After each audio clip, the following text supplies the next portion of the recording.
नमस्कार प्यारा विद्यार्थी भाइ बहिनीहरू म वैकुण्ठ प्रसाद नेउपाने श्री आजाद माध्यमिक विद्यालय 5 खाल 12 बालुवा काभ्रेको नेपाली विषय शिक्षक। आज यो सिकाइ सहजीकरण सामग्री मार्फत कक्षा 12 मा अनिवार्य नेपाली विषयको घनघस्याको उकालो काट्ता शीर्षकको निबन्धको अभ्यासमा केन्द्रित रहेर अभ्यासमा आधारित रहेर निर्माण गरिएको सहजीकरण सामग्रीमा सहित उपस्थित भएको छु। आजको यस सहजीकरण क्रियाकलापमा विद्यार्थी भाइ बहिनीहरूलाई मैले घनघस्याको उकालो काट्ता शीर्षकको निबन्धका शब्द भण्डार खण्डका अभ्यासहरू, बोध तथा अभिव्यक्ति खण्डका अभ्यासहरूमा केन्द्रित रहेर सहयोग गर्नेछु र आजको क्रियाकलाप सञ्चालन गर्नेछु। आउनुहोस् विद्यार्थी भाइ बहिनीहरू, अब हामी नियमित क्रियाकलापतर्फ अगाडि बढ्नेछौँ। शब्द भण्डारमा प्रश्न नम्बर 1 मा शब्द र अर्थको जोडा मिलाउनुहोस् भनिएको छ, जसमा चाहिँ सुदूर धेरै टाढाको, स्नेह माया प्रेम, सङ्गाल्नु कुनै कुरा जोगाएर राख्नु, अद्वितीय उत्तम अतुलनीय, सहारा मरुभूमि संसारको एउटा ठुलो मरुभूमि, दृष्टिपात हेर्ने काम, आँखाले ठम्ब्याउने काम, काँचुली शरीरबाट अलग हुने सर्पको पातलो छाला, अनन्त कहिले अन्त नहुने गाढ खोलो, ढुङ्ग्यानी ढुङ्गै ढुङ्गा भएको, विकट अप्ठ्यारो कठिन यथेष्ट पर्याप्त, चाहिँदो पुग्दो भयावह डरलाग्दो। विद्यार्थी भाइ बहिनीहरू, शब्दार्थ खण्डमा त्यहाँ दिएका केही शब्दहरू अर्थ खण्डमा बढी दिइएको छ। त्यसलाई चाहिँ यहाँहरूले आफूले गरेको अभ्यासमा मिल्ने नमिल्ने हेरेर सच्याउनु होला र आफ्नो उत्तरलाई ठिक बेठिक छुट्याउनु होला। त्यसै गरी प्रश्न नम्बर 2 मा शब्दकोशको सहायताले तलका शब्दको अर्थ लेख्नुहोस् भनिएको छ। यहाँ केही चाहिँ शब्दहरू दिएका छन्, जसमा अररो जाडाले कक्रिएको, काँचो वा चिसो अवस्थाबाट सुकेर अरट्ठ परेको, अघोर ज्यादै, चौपट्टै, निकै, अत्यन्तै, उग्राउनु, गाई भैँसी आदि पशुले निलिसकेको घाँस पराल आदि फेरि मुखमा फर्काई चपाउने काम, चरण गाईबस्तु चराउनका लागि बसाहा वा त्रिशुल राखी छोडिएको बाँझो जमिन, गौचरण जसलाई चाहिँ गाउँघरमा नुन छरेको भन्ने पनि गरिन्छ, विरह लाग्दो, दुःख लाग्दो, वेदनायुक्त, कुर्लनु, चर्को स्वरले बोल्नु, रिसले कराउनु, ढुकुर आदि चराले बोल्नु, आकृति कुनै वस्तु वा व्यक्तिको स्वरूप, आकार, अनुहार, सरिदय अर्काको दुःखमा दुखित भएर मन पगाल्ने, मर्मशील, दयालु, कोमल हृदय भएको। मरुध्यान मरुभूमिको रसिलो वा ओसिलो जमिन, यत्रतत्र जहाँसुकै जताततै सबैतिर विभिन्न ठाउँमा। प्रश्न नम्बर 3 मा तलका कुनै 5 वटा टुक्काको प्रयोग गरी एक अनुच्छेद गाउँमा रहेका आफन्त वा साथीको घरमा जाँदाको संस्मरण लेख्नुहोस्। विद्यार्थी भाइ बहिनीहरू, यो प्रश्न बुझ्नुहोस् राम्रोसँग। यहाँ केही टुक्काहरू दिएका छन्, 5 वटा भन्दा बढी टुक्काहरू दिएका छन् र ती टुक्काहरूलाई प्रयोग गरेर तपाईहरू गाउँमा कुनै साथीको वा आफन्तकोमा घरमा जाँदाको संस्मरण लेख्नु पर्यो। त्यहाँका कुराहरू सम्झिएर त्यसलाई अनुच्छेदमा वर्णन गर्नु पर्यो। यसमा ह्याकुलाले छोप्नु, रातो पिरो हुनु, नेत्रुक्क भिज्नु, फिटी पर्नु, मक्क पर्नु, कानमा तेल हाल्नु, रुक्क हुनु, नाक ठाडो पार्नु, हातमुख जुर्नु, श्री गणेश गर्नु, फत्ते गर्नु, दुनो सुझ्याउनु, लखतरान पर्नु जस्ता उखानहरू रहेका छन्। यहाँ चाहिँ 2 वटा अनुच्छेद मैले विद्यार्थी भाइ बहिनीहरूलाई नमुनाको रूपमा प्रस्तुत गरेको छु र विद्यार्थी भाइ बहिनीहरूले यस्तै आफ्नो यात्रा वर्णन गरेर लेख्न सक्नुहुन्छ। कुनै समय हातमुख जोड्न समेत धौधौ पर्ने मेरा आफन्तहरू विदेश गएको छोराले महिने पछि पैसा पठाउन थालेपछि मक्ख परेका छन्। अहिले आफ्नै पौरखले होटल व्यवसायको श्रीगणेश गरेका उनीहरू व्यवसायमा प्राप्त गरेको सफलताले नाक ठाडो पारेर समाजमा उभिन सक्ने भएका छन्। जस्तो सुकै अभावमा पनि आफन्त र इष्टमित्र भनेपछि हुरुक्क हुने उनीहरूको बानीको सबैले प्रशंसा गरेका छन्। त्यसै गरी अर्को अनुच्छेद छ, मधेसको गर्मीलाई ह्याकुलाले छोपी परियोजना कार्यका लागि बहिनीको घर गएको म गर्मीले फेटफेटी तथा पसिनाले नेत्रुक्क भएको थिएँ। थाकेर लखतरान परेकोले बहिनी कहाँ पुग्दा मेरो अनुहार रातो पिरो भएको थियो। आफूले सोचेको कुरा फत्ते गर्ने आफूले सोचेको कुरा फत्ते गर्ने मेरो बानी प्राय सबै मन पराउँछ। यसरी यसलाई भन्दा पनि विद्यार्थी भाइ बहिनीहरूले यसलाई नमुना वाक्यको रूपमा लिएर आफ्नो अनुभवलाई चाहिँ वाक्यात्मक रूपमा अनुच्छेदका रूपमा चाहिँ 5 वटा टुक्काहरूको प्रयोग गरेर एउटा अनुच्छेद लेख्नु होला। प्रश्न नम्बर 4 मा भनिएको छ पाठमा प्रयोग भएका निम्नलिखित स्थानीय भाषिका तथा कथ्य बोलीको सही रूप लेख्नुहोस्। बाटामी यो त्यहाँ पाठमा प्रयोग गरिएका स्थानीय भाषिकाले बोल्ने नेपाली भाषाका शब्दहरू हुन्। विद्यार्थी भाइ बहिनीहरू यी शब्दहरू पनि नेपाली भाषाकै शब्द हुन् र नेपालमै बोलिने शब्द हुन्। पश्चिममा बोलिने शब्दहरू बाटामी, बाटामा, जसको चाहिँ कथ्य बोलीको सही रूप चाहिँ बाटामा हुन्छ। गाड, खोलो, पढन्छ, पर्छ, अलिअलि, अलिअलि, अलिअलि, जेमराज, यमराज, परतिर, परतिर। बोध तथा अभिव्यक्ति खण्डमा रहेर छलफल गरौँ हामी। नियात्रा पढी यसका मुख्य मुख्य घटना भन्नुहोस् भनिएको छ। यो निबन्धमा उल्लेख भएका मुख्य मुख्य घटनाहरूलाई यहाँ टिप्पण गर्नुपर्नेछ, भन्नुपर्नेछ। विद्यार्थी भाइ बहिनीहरूले टिप्पण गर्नुहोला।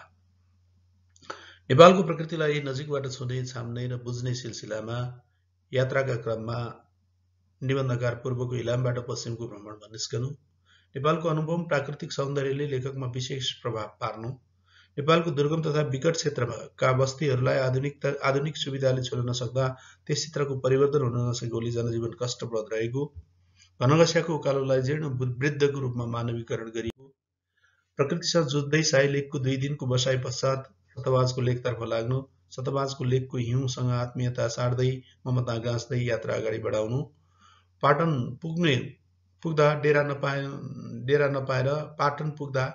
डेरा नपाएर स्वास्थ्य केन्द्र र घरेलुका कर्मचारीको पाहुना भएर रात कटाउनु, बैतडीबाट आएका भरिया डडेलधुरा जान नमान्नु र पाटनको प्रधान पञ्चको सहयोगमा भरिया खोजी डडेलधुरातर्फको यात्रा अगाडि बढाउनु, पाटनका सरिदै मित्रले प्रदान गरेको उखुलाई लौरो बनाउँदै चपाउँदै अगुरी गाडबाट घनघस्याको विकट उकालो चढ्न सुरु गर्नु, निकै कष्टकर यात्रा गरी घनघस्याको टुप्पोमा पुग्नु, उकालो चढ्ने क्रममा साथीहरूले बाटो बिराउनु, घनघस्याको डाँडोबाट फेरि डरलाग्दो जङ्गलको बाटो पार गरेर भेटिएको डाँडामाथिको गाउँमा मकै किनेर भुट्न लगाई खाँदै पोखरातर्फ लाग्नु, रातको 12 बजे पोखरा पुग्दा बास बस्ने ठाउँ र खानेकुराको समेत नपाउनु, केही सुन्तला किनेर खाँदै दाउरा किनेर आगो तापेर फोहोर कटेरोमा स्लिपिङ बेड ओछ्याई भोलि डडेलधुरा पुग्ने मिठो कल्पनामा सहित सुत्नु, राति 2 बजे साथीहरू र भरियाहरू आइपुग्नु।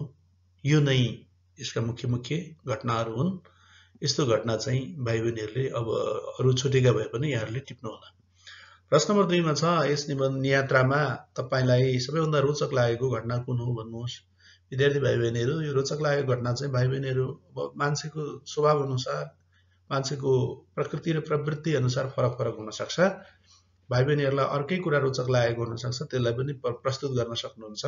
मलाई रोचक लागेको घटना, आफ्नै रहरले घनघस्याको उकालो काट्दै गरेका नियात्राकारले ठस कन्दै घनघस्याको उकालो हिँड्दै गर्दा जोगबेनीदेखि धरानसम्म, भातगाउँदेखि 12 फराकिलो बाटोलाई सराप्दै अगाडि बढेको, उकालो लाग्ने क्रममा साथीहरूले बाटो बिराएर अन्योलमा परेको, धेरै बेरसम्म सम्पर्क नभएको, यो चाहिँ रोचक लागेको घटना हो।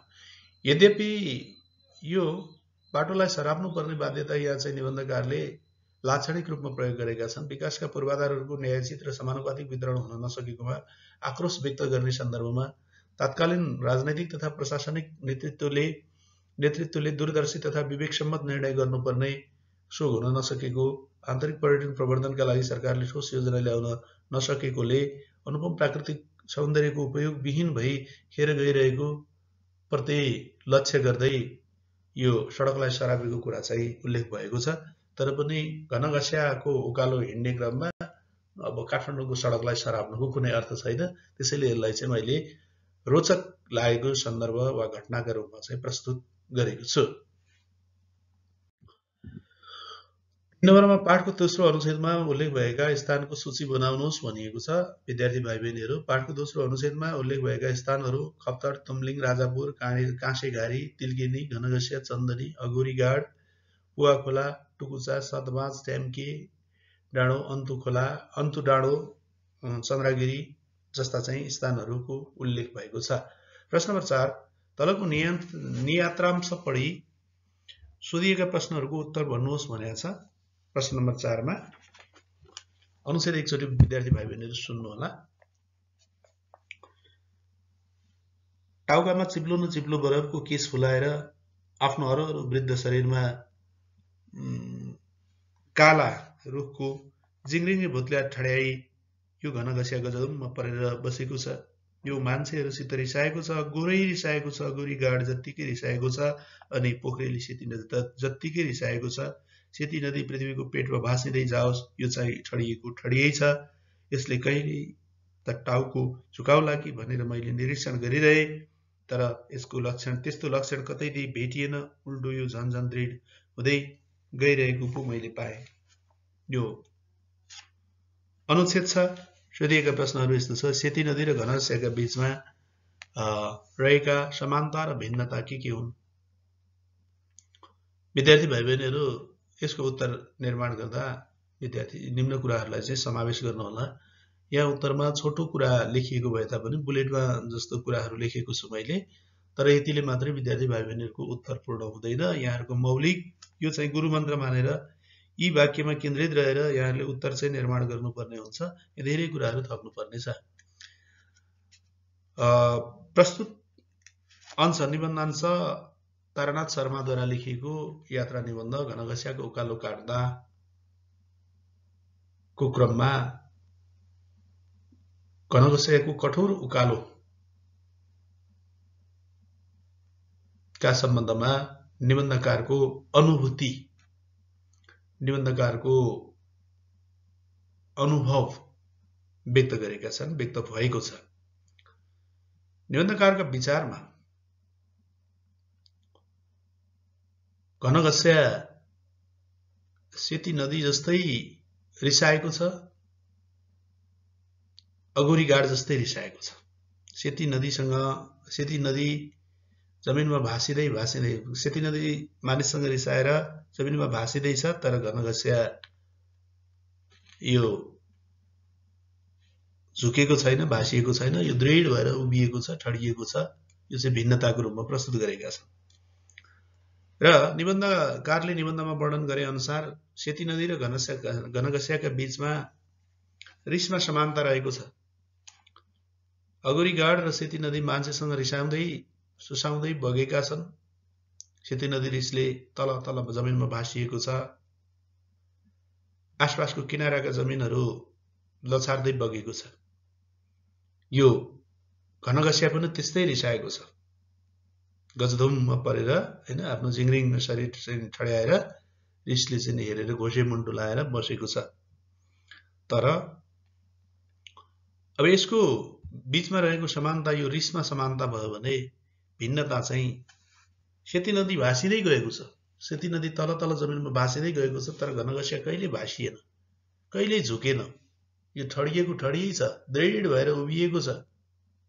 घोसे मुन्टो लगाएर पनि यो उभिएको छ, यो कठोर बनेको छ भन्ने कुरा चाहिँ यो भिन्नता हो। यी कुराहरूलाई समावेश गरेर यहाँहरूले आफ्नो उत्तर निर्माण गर्नुपर्ने हुन्छ।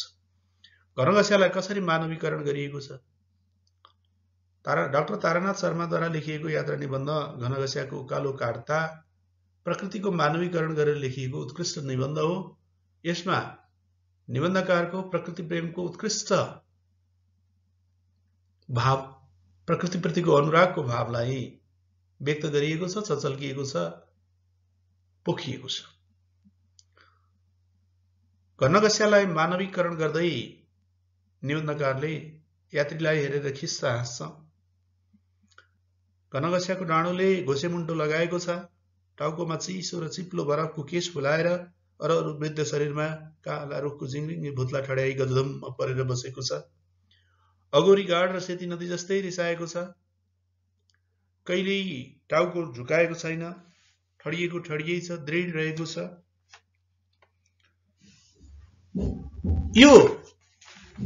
यी कुराहरू मार्फत, यो अभिव्यक्ति मार्फत घन घसियालाई निबन्धकारले मानवीकरण गरेका छन्। मानवीय भावमा उतारेका छन् भनेर विद्यार्थी भाइ बहिनीहरू यहाँहरूले आफ्नो उत्तर निर्माण गर्नुपर्छ।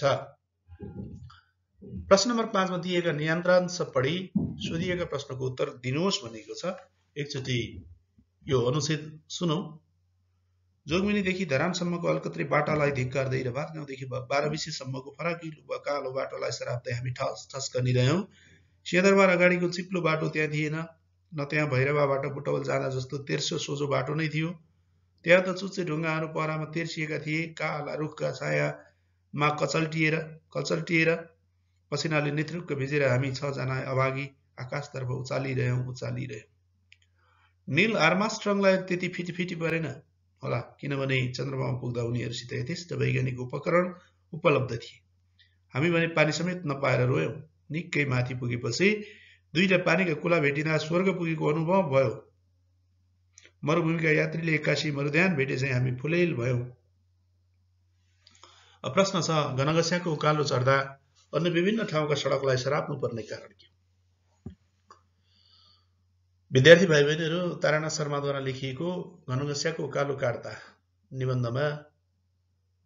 निबन्धको यस अंशमा निबन्धकारको घनघस्याको उकालो चढ्ने क्रमका भोगाईहरूलाई विषयवस्तुका रूपमा निबन्धकारको अनुभवलाई विषयवस्तुका रूपमा प्रस्तुत गरिएको छ र उकालो चढ्ने क्रममा एकदमै गाह्रो भएर पसिना भएर नेतृत्व भएर त्यो कष्टकर यात्राको क्रममा उनले देशका शहरी भागमा निर्माण भएका केही सडकहरूलाई सम्झिएका छन्, सरापेका छन्। त्यो सन्दर्भ चर्चा गरेका छन्। या उनले जोगबिनदेखि धरानसम्मको अलकत्री बाटोलाई धिक्कारेका छन्। भातगाउँदेखि भक्तपुरदेखि 12 सम्मको फराकिलो कालो बाटोलाई पनि सरापेका छन्, धिक्कारेका छन्। यो सन्दर्भ उल्लेख गरेका छन्। किन चाहिँ निबन्धकारले अन्य स्थानका चाहिँ सडकलाई सराप्नु पर्यो त? त्यो किन कारण हो? हैन, यो सरापेको नभएर तत्कालीन शासन व्यवस्थाप्रतिको शासन सत्ता सञ्चालन गर्ने प्रशासकहरू र राजनैतिक नेतृत्वप्रति असन्तुष्टि व्यक्त गरेको। किनभने दूरदराजका बस्तीहरू, विकट दुर्गम क्षेत्रका बस्तीहरूमा सडक पूर्वाधारले छुन नसक्दा त्यहाँको जनजीवन अत्यन्तै कष्टकर छ। राज्य संयन्त्रको ध्यान सुदूरका बस्तीहरूमा पुग्न नसकेको, पूर्वाधारको न्यायोचित वितरण हुन नसकेको प्रति असन्तुष्टि व्यक्त गर्ने सन्दर्भमा ती सडकहरूलाई गाली गरेको। अर्थात् राज्य संयन्त्रको मा रहेका मानिसहरूले विवेकपूर्ण दृष्टि पुर्याउन नसक्दा दुर्गम र विकट क्षेत्रका मानिसहरू सडक पूर्वाधार बिना अत्यन्तै कष्टकर जीवन बिताइरहेका छन्। अथाह प्राकृतिक सौन्दर्य खेर गइरहेको छ। विकासका पूर्वाधारहरू, शिक्षा, स्वास्थ्य, सडक, सञ्चार जस्ता विकासका पूर्वाधारहरूको समानुपातिक र न्यायोचित वितरणका लागि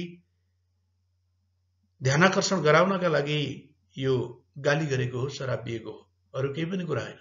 यदि विकट तथा दुर्गम क्षेत्रमा पनि विकासका पूर्वाधारहरूको पुर्याउने हो, पूर्वाधारहरूले छुने हो भने त्यस क्षेत्रको जनजीवन पक्कै पनि चाहिँ सुगम बन्थ्यो, सहज बन्थ्यो र स्थानीय उत्पादनले बजार प्राप्त गर्न सक्थ्यो, बजारसम्म पुग्थ्यो र त्यस क्षेत्रका मानिसहरूको आर्थिक अवस्था सुधार हुन्थ्यो। भने यस्ता अनुपम प्राकृतिक सौन्दर्यहरू प्रकृतिमा रमाउने प्रकृतिप्रेमी मानिसहरू आन्तरिक पर्यटनका रूपमा विचरण गर्थे, जसले गर्दा मानिसहरूमा रोजगारीका अवसरहरू बढ्थ्यो, देश र भूगोललाई चिन्ने अवसर प्राप्त गर्थे।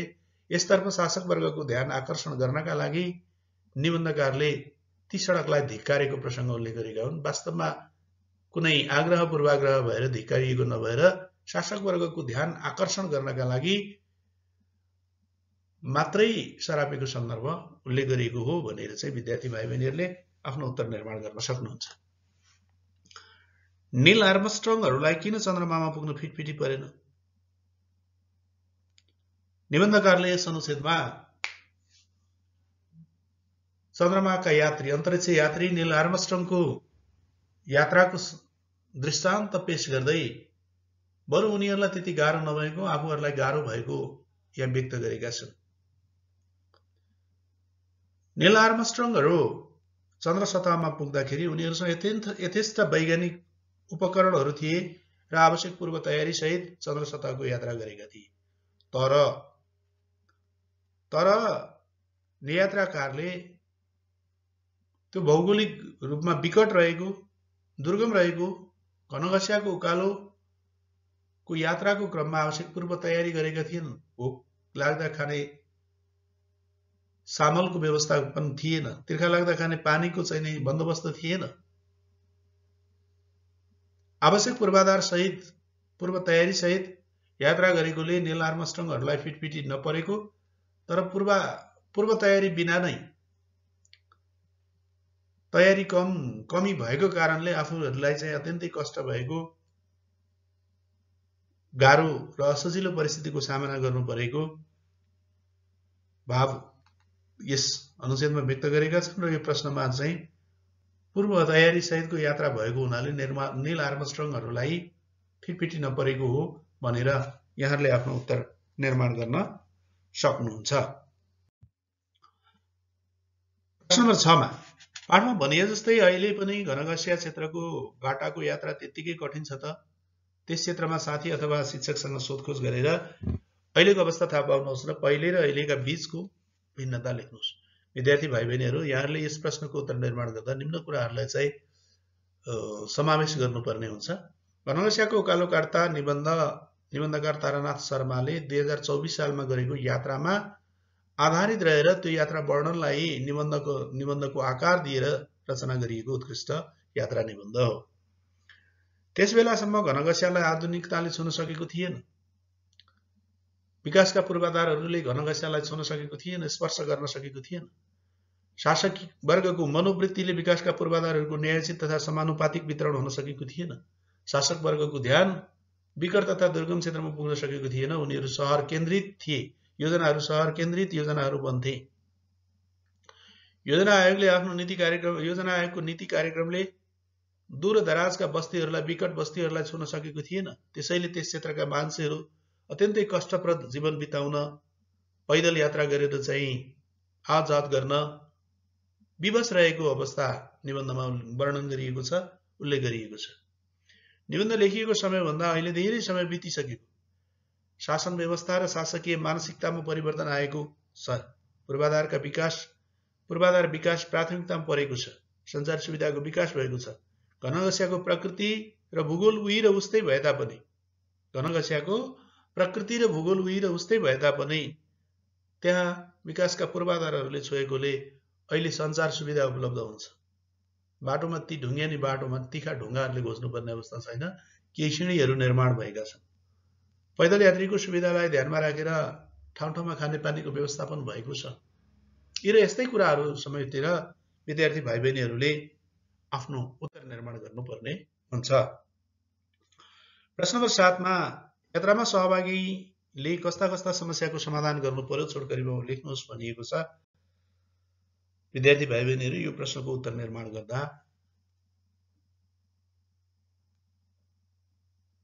डाक्टर तारानाथ शर्माद्वारा लेखिएको घनघस्याको उकालो काट्दा निबन्धकार स्वयंको संस्मरणात्मक यात्रा निबन्ध हो।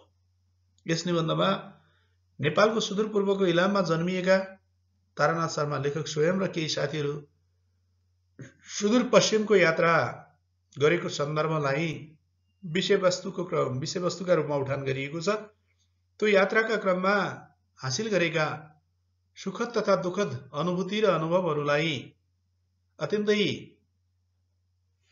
शिष्ट र आकर्षक ढङ्गले प्रस्तुत गरिएको छ।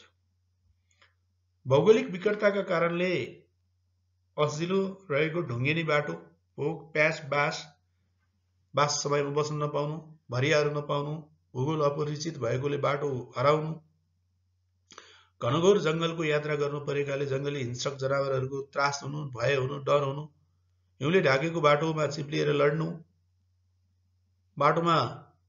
बाटो चिन्न नसकेको हुनाले जङ्गलमा धेरै बेरसम्म सम्पर्कविहीन बन्नु परेको, जसले गर्दा मानसिक त्रास बोक्नु परेको, गाउँमा पुग्दा समेत बासको उचित प्रबन्ध नभएको, खानेकुरा समेत किनेर खान समेत खानेकुरा नपाएको, चिचिला कलिला सुन्तला खाएर रात गुजार्नु परेको, टाउको लुकाउनको निम्ति बास समेत राम्रो ठाउँमा नपाएर एउटा चाहिँ छानो नभएको कटेरोमा दाउरा बालेर चिसोमा शरीरलाई सेकाएर न्यानो बनाएर त्यहाँ नै रात गुजार्नु परेको जस्ता कुराहरू यात्रामा सहभागीले भोग्नु परेका समस्याको रूपमा चित्रण गर्नुपर्छ। विद्यार्थी भाइ बहिनीहरू, यी कुराहरूलाई समावेश गरेर यहाँहरूले आफ्नो उत्तर निर्माण गर्न सक्नुहुन्छ। अत विद्यार्थी भाइ बहिनीहरू, यो अभ्यास सहजीकरण क्रियाकलापमा संलग्न भएका सामग्रीहरू यहाँहरूलाई उपलब्ध लागेमा, यो सामग्री उपलब्ध लागेमा लाइक, शेयर र सब्स्क्राइब गर्न नभुल्नुहोला। आफू जस्तै कक्षा 12मा अध्ययनरत साथीहरू समक्ष पुर्याउन सहयोग गर्नुहोला। जहाँ रहनुहुन्छ स्वस्थ, मस्त र व्यस्त रहनुहोस्। धन्यवाद, नमस्कार।